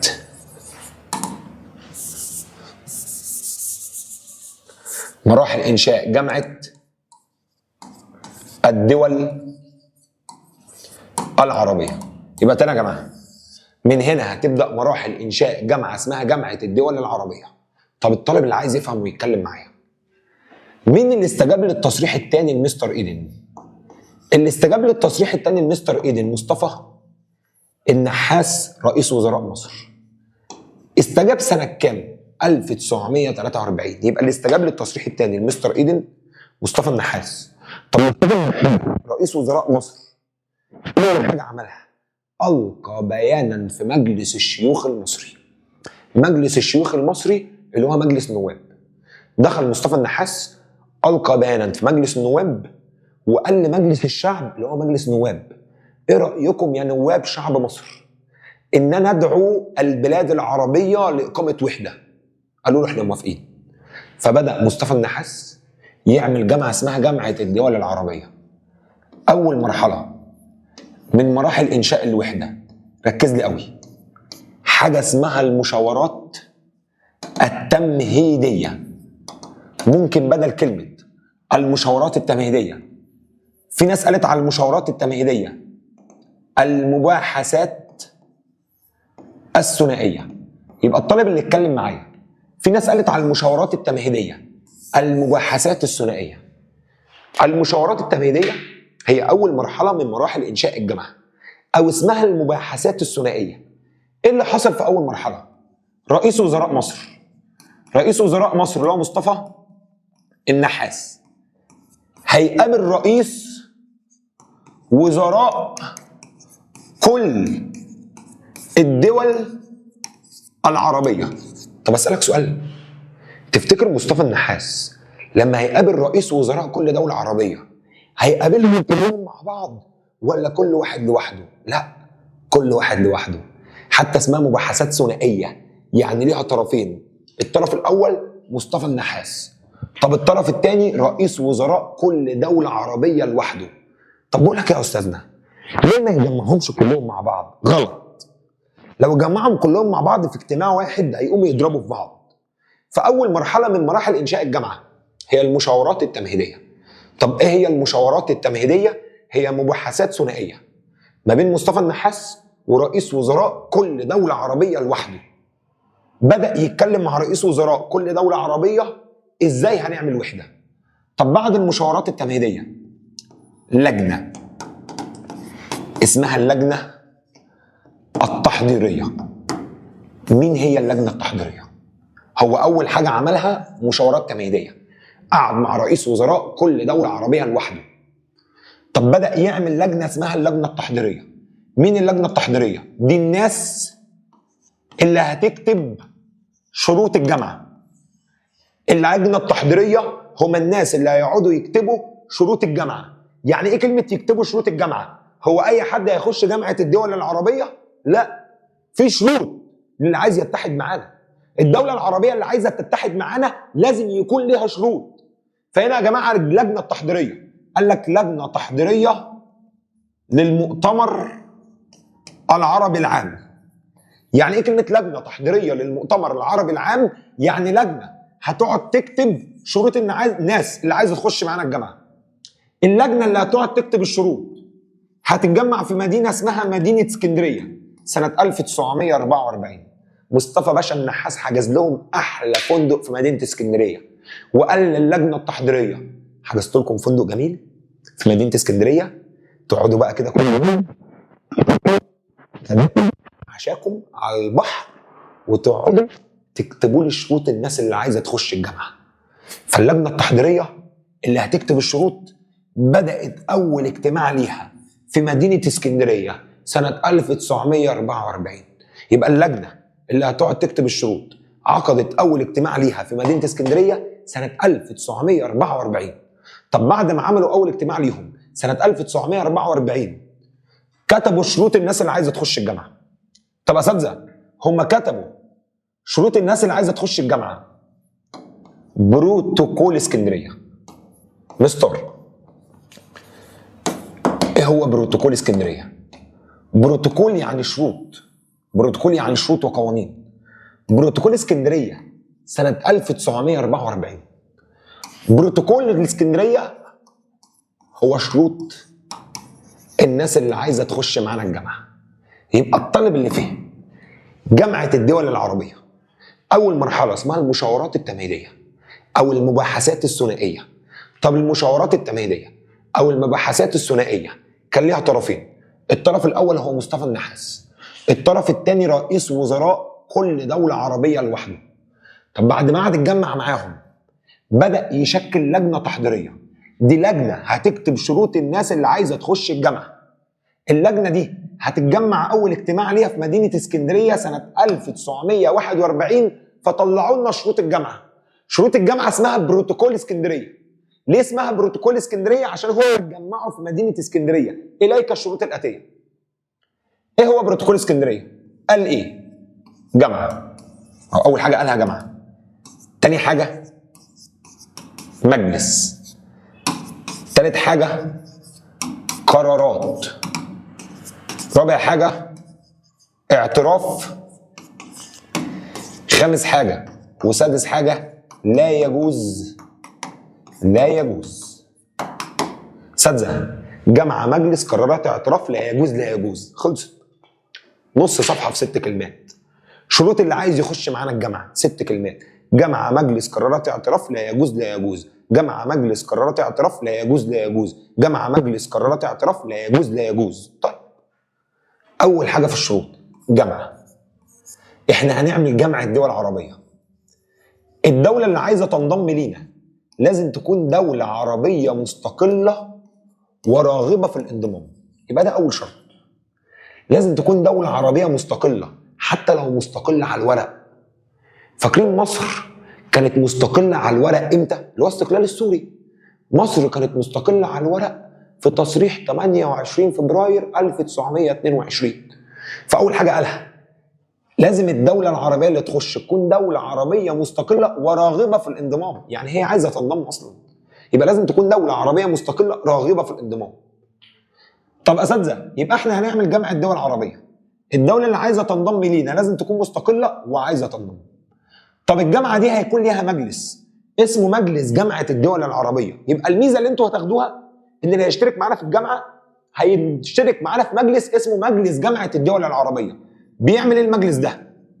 تنفيذ كل الاتفاقيات التي تم عقدها. يعني اي اتفاقية اتفقنا عليها كدول عربية المجلس ده هو اللي بيرعى تنفيذها.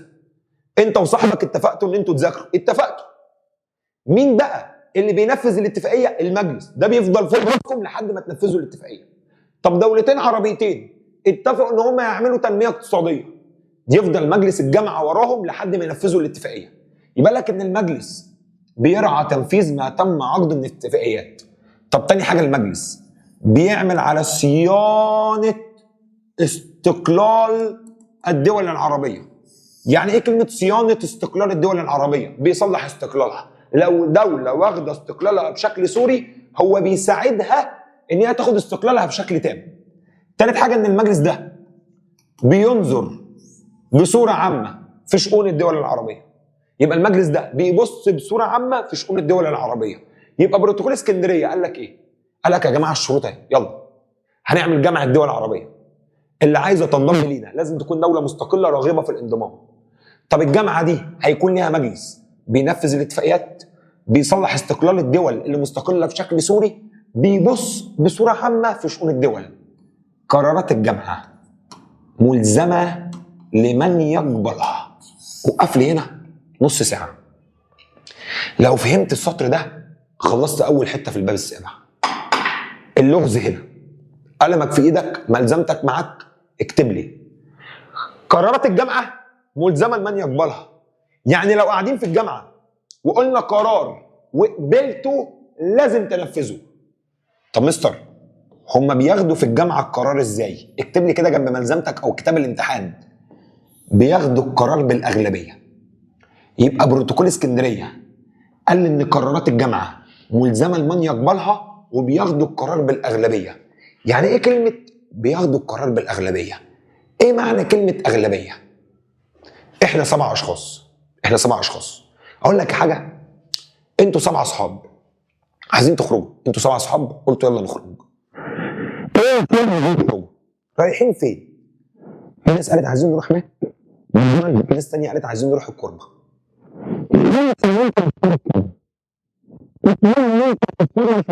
اختاروا ماكدونالدز. طيب 5 اختاروا الكوربه، 2 اختاروا ماكدونالدز. الاغلبيه تختار ايه؟ الكوربه.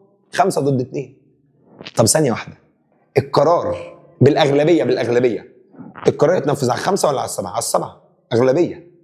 اغلبيه هي اللي تسود.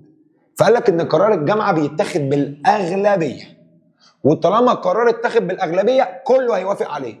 يعني مثلا مثال، قاعدين في الجامعه 10 دول، يلا يا 10 دول ايه رايكم نروح حرب فلسطين؟ 8 وافقوا يروح الحرب، 2 ما وافقوش يروح الحرب. ينفذ ال8 ولا ال10؟ ال10 كلهم. دي معنى كلمه الاغلبيه. طب رابع حاجه، خلي بالك قرار الجامعه في البروتوكول بيتاخد بالاغلبيه. يعني بروتوكول الاسكندريه قال لك هناخد القرار بالاغلبيه. اعتراف كل دوله باستقلال الدوله الاخرى. اي دوله في الجامعه هتعترف باستقلال الدوله اللي معانا. يعني مثلا مصر وسوريا دخلوا الجامعه، سوريا ما كانتش معترفه باستقلال مصر، لا خلاص تعترف باستقلالها. لا يجوز حاجتين، في حاجتين مش هينفع ان احنا نعملهم. لا يجوز استخدام القوه لفض المنازعات. احنا مش هنستخدم القوه لفض اي منازعات، يعني اي خناقه بين دولتين من دول الجامعه. يعني لو في دولتين في جامعه الدول العربيه متخانقين مع بعض، ما ينفعش نفصل بينهم بالقوه. لا يجوز استخدام القوه لفض المنازعات بين دولتين من دول الجامعه. ولا يجوز اتباع سياسه تضر مصلحه الجامعه. ما ينفعش نتبع سياسه تضر مصلحه الجامعه. مستر يعني ايه كلمه لا يجوز اتباع سياسه تضر مصلحه الجامعه؟ ايه معنى كلمه ما ينفعش نتبع سياسه تضر مصلحه الجامعه؟ يعني مثلا احنا كلنا مقاطعين اسرائيل، ما ينفعش دوله مننا تعمل معاهده مع اسرائيل. لا يجوز اتباع سياسه، ما ينفعش دوله تتبع سياسه تضر بالعرب. ادي الشروط. طب قبل ما تسرح مني، جامعه الدول العربيه هتتعمل ازاي؟ اللي استجاب لتصريح انجلترا وقال لك احنا هندعي لوحده العرب مصطفى النحاس. طب مصطفى النحاس دخل القى بيانا في مجلس الشيوخ المصري اللي هو مجلس نواب 1943. اول حاجه قالها مصطفى النحاس مشاورات تمهيديه، مباحثات ثنائيه، كل 2 هيتكلموا مع بعض. طب كل 2 هيتكلموا مع بعض، مصطفى النحاس هو الطرف الاول مع رئيس وزراء كل دوله عربيه لوحده. طب اللجنه التحضيريه دي شروط الناس اللي عايزه تخش الجامعه. اللجنه دي اتجمعت اول اجتماع ليها في مدينه اسكندريه، فوضعوا بروتوكول، قوانين، ميثاق، اسمه بروتوكول اسكندريه 1944. دي الشروط. جامعه مجلس قرارات اعتراف لا يجوز لا يجوز. هنعمل جامعه دول عربيه، اللي عايزه تنضم لينا لازم تكون دوله مستقله راغبه في الانضمام. طب اللي هيخش معانا الجامعه هيخش معانا مجلس جامعه الدول العربيه. المجلس ده بيرعى تنفيذ الاتفاقيات، بيعمل استقلال الدول اللي واخده استقلال بشكل سوري، وهيبص في شؤون الدول العربيه. قرارات الجامعه مقبله او ملزمه لمن يقبلها. اللي وافق على قرار هينفذ امه. طب مستر هم بياخدوا القرار ازاي؟ بالاغلبيه. يعني لو احنا 10 دول 8 وافقوا على حاجه و2 ما وافقوش عليها، ال10 هينفذوا عشان الاغلبيه يا باشا هي اللي بتسود. اعتراف كل دوله بصيانه واستقلال الدوله الاخرى، كل دوله تعترف باستقلال صاحبتها يا حبايبي. لا يجوز استخدام القوه لفض المنازعات بين دولتين من دول الجامعه، ما ينفعش نستخدم القوه عشان نفض خناقتين بين دول الجامعه. ما ينفعش نتبع سياسه خارجيه تضر بمصلحه العرب او بسياسه الجامعه. اساتذه دي الشروط.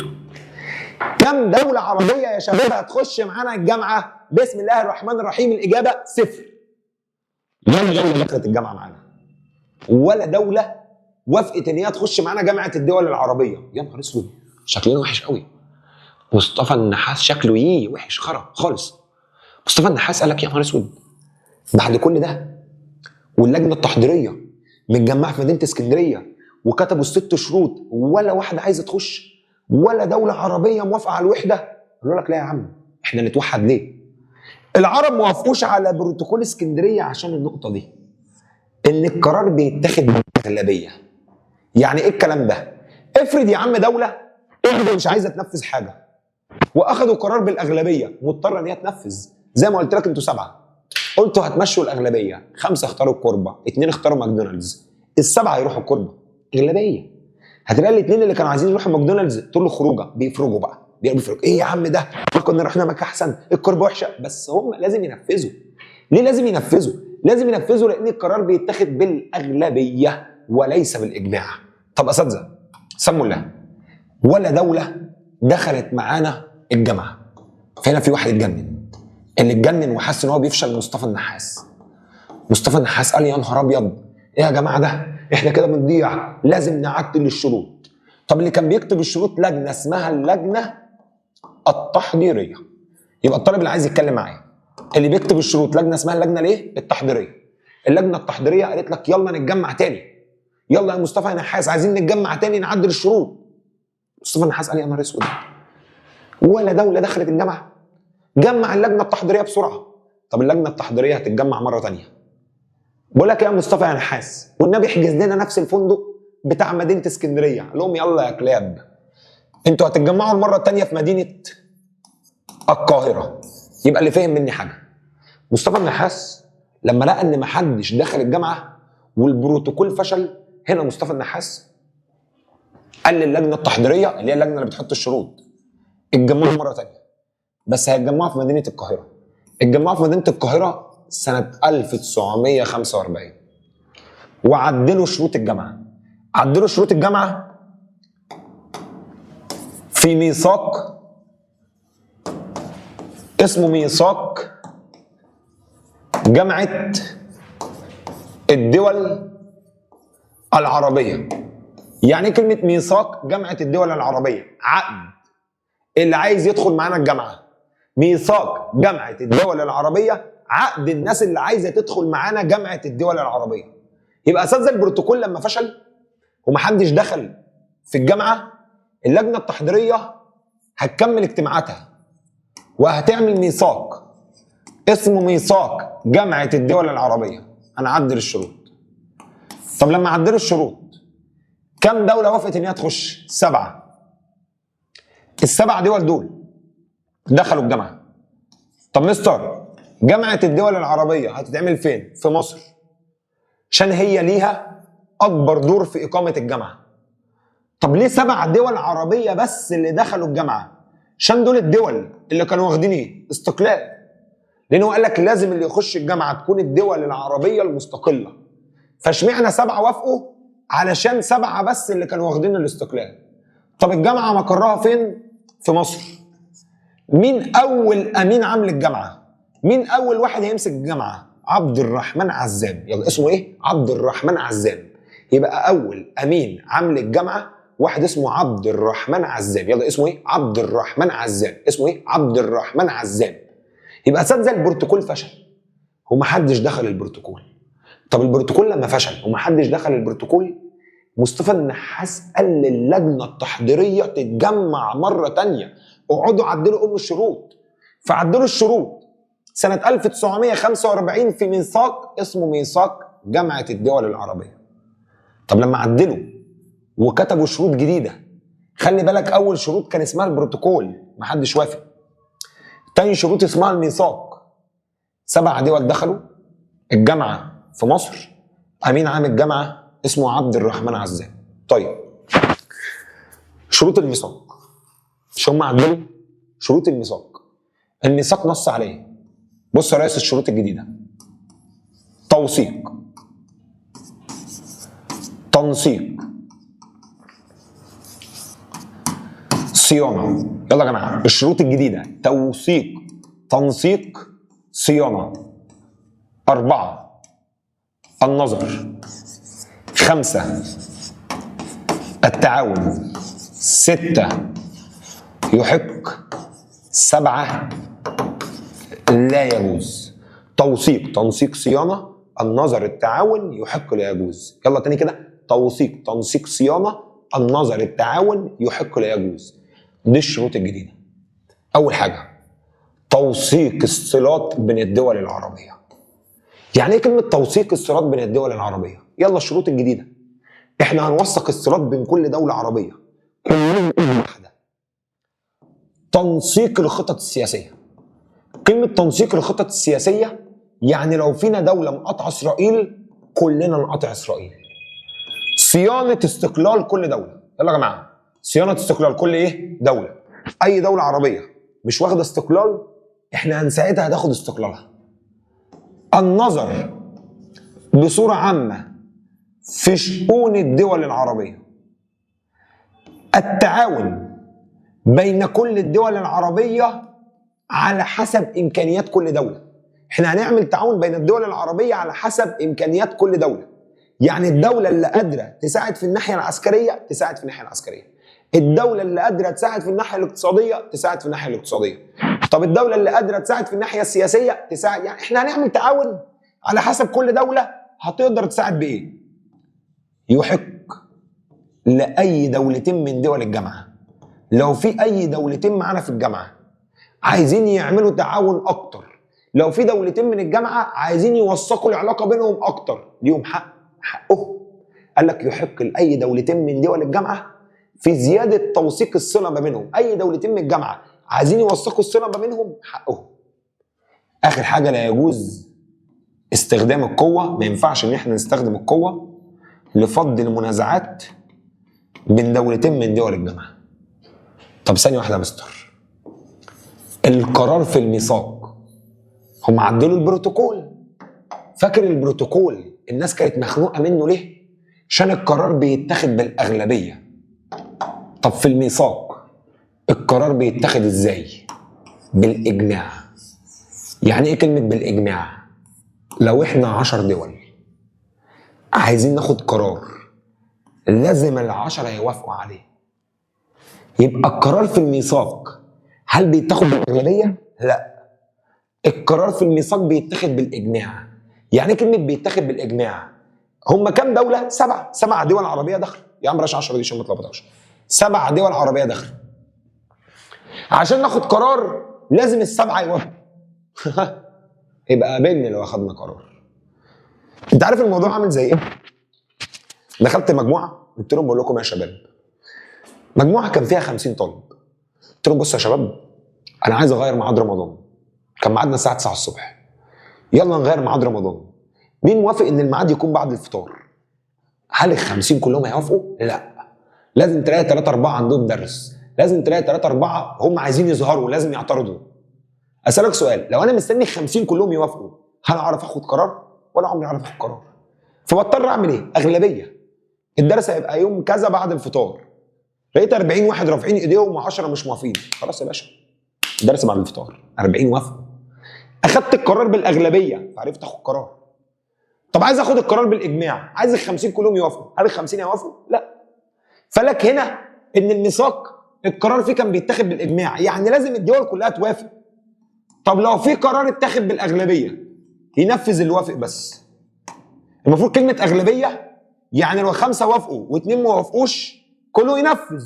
قال لك لا يا عم، لو حاجه بالاغلبيه 5 ينفذوا واثنين ما ينفذوش. طب اسال سؤال، هل كده هنعرف ناخد قرار ولا عمرنا هنعرف ناخد قرار؟ في ناس سالني بما تفسر، اهم سؤال في الحصه، بما تفسر. كان ميثاق، بصوا بقى الكلمه اللي جايه، كان ميثاق جامعه الدول العربيه، او بيقول لي بما تفسر لميثاق جامعه الدول العربيه كان اضعف من بروتوكول اسكندريه. ليه الميثاق كان اضعف من البروتوكول؟ انا هكلم الطالب اللي فهم. انت فهمتها. البروتوكول كان قوي عشان القرارات فيه بتتاخد بالاغلبيه فهنعرف ناخد قرار، لكن الميثاق كان ضعيف لاني عشان ناخد قرار لازم ننفذ كلمه اسمها الاجماع، عشان ناخد قرار لازم ننفذ حاجه اسمها الاجماع. ثانيه يا شباب ارد على التليفون واجي لكم. يبقى لازم يا شباب ننفذ حاجه اسمها الاجماع. فلما حد يجي يسالني سؤال يقول لي يا مستر بما تفسر كان ميثاق جامعه الدول العربيه اضعف من بروتوكول اسكندريه، اول حاجه طريقه اتخاذ القرار. الميثاق كنا بناخد القرار بالاجماع.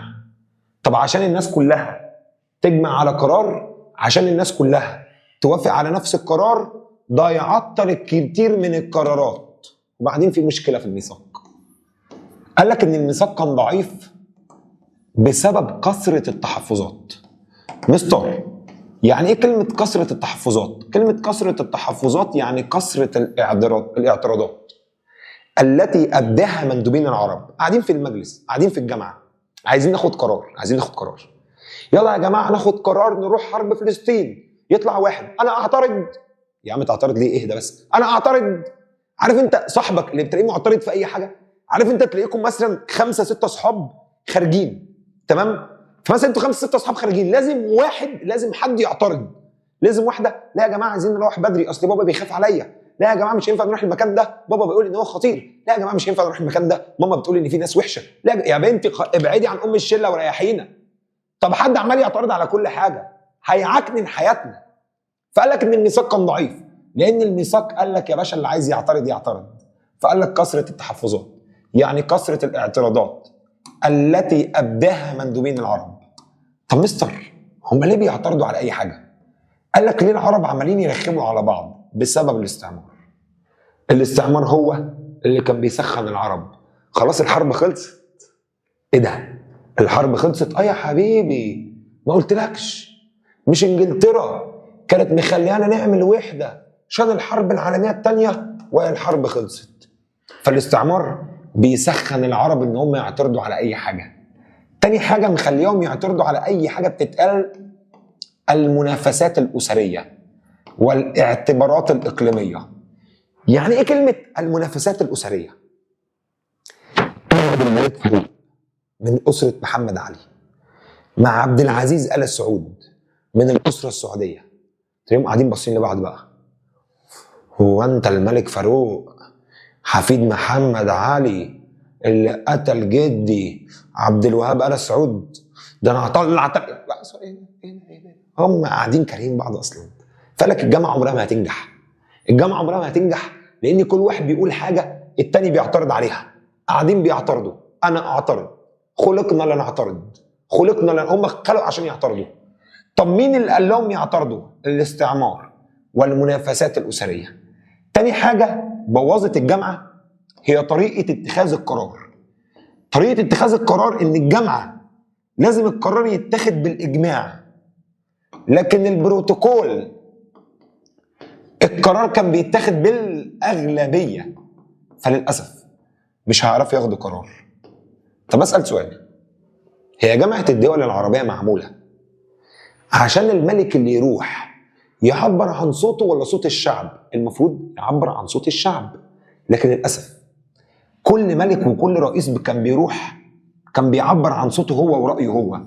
فأصبحت الجامعة اتحاد حكومات وليست اتحاد شعوب. يبقى تاني يا جماعة، أصبحت جامعة الدول العربية اتحاد حكومات وليست اتحاد شعوب. يعني ايه كلمة أصبحت اتحاد حكومات وليست اتحاد شعوب؟ اللي كان بيروح كان بيعبر عن رأيه هو وليس رأي الشعب بتاعه. طب أساتذة، الميثاق ضعيف، هم ما كانوش عارفين ياخدوا قرار. الكلام ده ظهر في محنة اسمها محنة فلسطين أو حرب فلسطين. حرب فلسطين سنة 1948 احنا خسرنا. تخيل انت الجامعة فيها 7 دول مش قادرين يبعتوا جيش عربي يحرر فلسطين من اليهود. فلك للأسف الجامعة ضعيفة. قال لك وظهر ضعف الجامعة وظهر التفكك السياسي بين العرب في حرب اسمها حرب فلسطين. 7 دول عربية مش قادرين ياخدوا قرار ان هم يروحوا يحاربوا في فلسطين. طيب انت شايف ان جامعة الدول العربية قوية ولا ضعيفة؟ ضعيفة. انا شايف ان جامعة الدول العربية جامعة ضعيفة ولم تحقق الوحدة بين العرب. مصر سكتت؟ لا. سنة 1950 مصر فكرت تعمل حاجة جديدة. مش عارف مصر دي عاملة نوش ليه. مصر فكرت تعمل ميثاق اسمه ميثاق الضمان الجماعي. يبقى لك سنة 1950 مصر فكرت تعمل ميثاق اسمه ميثاق الضمان الجماعي. ايه هو ميثاق الضمان الجماعي؟ هي معاهدة دفاع مشتركة.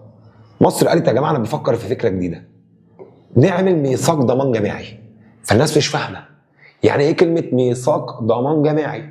يعني نعمل معاهدة دفاع مشتركة، يعني اي دولة تيجي تهجم على اي دولة عربية كأنها هجمت علينا كلنا.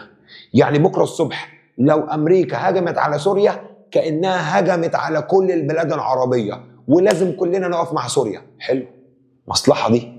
صدق ميثاق الضمان الجماعي سببه ايه؟ ليه مصر فكرت تعمل ميثاق الضمان الجماعي؟ احنا ليه فكرنا في فكرة ميثاق الضمان الجماعي؟ قال لك مصر فكرت في الفكرة دي بعد ما اتهزمنا في حرب فلسطين. مصر فكرت في الفكرة دي بعد ما اكتشفنا ان احنا مش قادرين نعمل جيش واحد يدافع عن دولة فلسطين. فقال لك احنا عملنا الميثاق ده بسبب التفكك السياسي بين العرب. مصر فكرت في الميثاق ده لان العرب ما قدروش يبعتوا جيش موحد يدافع عن دولة اسمها دولة فلسطين. طيب نصوص الميثاق نص على ايه؟ المادة الثانية في الميثاق. الميثاق ده كان كذا مادة. المادة الثانية في الميثاق قالت ان الاعتداء على اي دولة عربية كأنه اعتداء علينا جميعا. يعني لو امريكا بكرة هجمت على لبنان كأنها هجمت على كل الدول العربية ولازم كلنا نساعد. طب حلو ده مستر، الميثاق ده جميل جدا. للأسف فشل. ليه فشل؟ بسبب الانقسام. بصوا، بسبب الانقسام بين الحكومات التي تتكون منها الجامعة. يعني ايه كلمة الانقسام بين الحكومات التي تتكون منها الجامعة؟ هي الجامعة اتحاد شعوب ولا اتحاد حكومات؟ حكومات. هو اللي رايح الجامعة بيعبر عن صوته ولا صوت الحكومة؟ صوت الحكومة مش صوت الشعب. والحكام في بينهم انقسامات فعمرهم ما يوصلوا لحل. احنا عمرنا ما هنعمل حاجة مشتركة عشان في بيننا انقسام وكارهين بعض. فقال لك ان الميثاق الضمان الجماعي مصر فكرت تعمله سنة 1950. يعني ايه كلمة ميثاق ضمان جماعي؟ يعني معاهدة دفاع مشتركة. طب ليه فكرنا نعمله؟ بسبب التفكك السياسي بين العرب، وده ظهر بعد حرب فلسطين. طب نص على ايه؟ قالوا في المادة الثانية ان اي اعتداء على اي دولة عربية كأنه اعتداء علينا جميعا.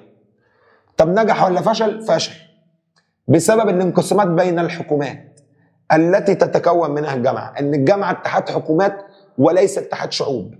طب ما النتائج المترتبة على فشل؟ لما فشل مصر عملت ايه؟ مصر جابت اخرها، قالت لا انا زهقت، فانا هعمل اتفاقيات ثنائية. يعني ايه كلمة هعمل اتفاقيات ثنائية؟ يعني هعمل معاهدة ما بيني وما بين كل دولة لوحدها. هي قالت لك انا مش هعرف اجمع العرب، فهعمل معاهدة ما بيني وما بين كل دولة لوحدها.